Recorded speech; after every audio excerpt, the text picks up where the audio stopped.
angadai akangororerwa imomo nomuguta medu kwedu hakusi kuwanikwa baba tange akawanikwa neshindi zvadzotsoko ndinyuzi vanoseka asi ndizvozvo ratozita panditi zita rinongoda kungofungidzwa paachakazogara pana chitiza namo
kule time dzacho ndatonongedza saka wakwana geto rudi andimperekedza ndomusisa kandani geto unomira inini ndataura uri kumuperekedzere paakauya ukamuperekedza kuuya yeti go back inside musi aende alright ndozokona alright kule famba zvakanaka alright sekule good iya kuperekedzwa kuti wauya nemari kundouya makumbo badzi kudzoka makumbo futi badzi go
ende zvinobva zvaratidza kuti getu une rudo waita rudo wabva usapa kunzvenga sekuru kaningaiombotobuda wagona zvaita here kuti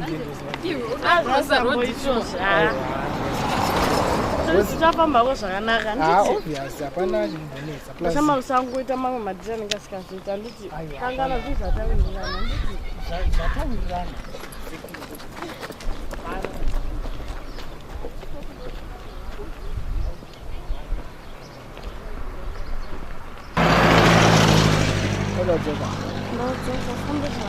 anditi aiwa usachema aiwa usachema hapana kana problem madhira ndoda kuita haazonyatsofamba zvakanaka kana iwe ukachema ndioze saka dosara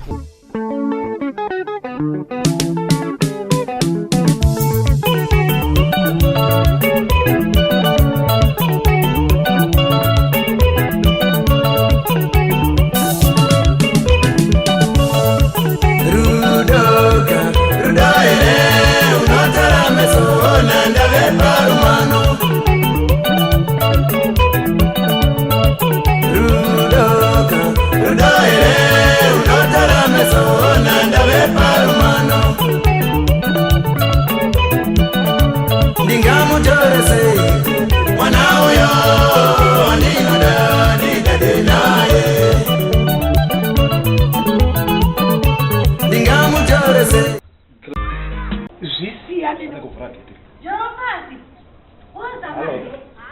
Akana pakaitika zvimwe uya unongoya unditipira. Zvinoziva mukati muri kuitika. Ndakati musoro. Inyi. Ko zviri kunzi iwewe nguva zhinji paunoenda kumarket paunotumwa ndo paunotenga mapotatoes ako kazhinji kacho. Ya mapotatoes ndoenda basi. Sana mbona mkomana nozi kake. Ndimuzivi. Hauna kutora phone number dzake here? Si wakapedzisira. Ndingati musi wakapedzisira. Pamazama shoma shoma api.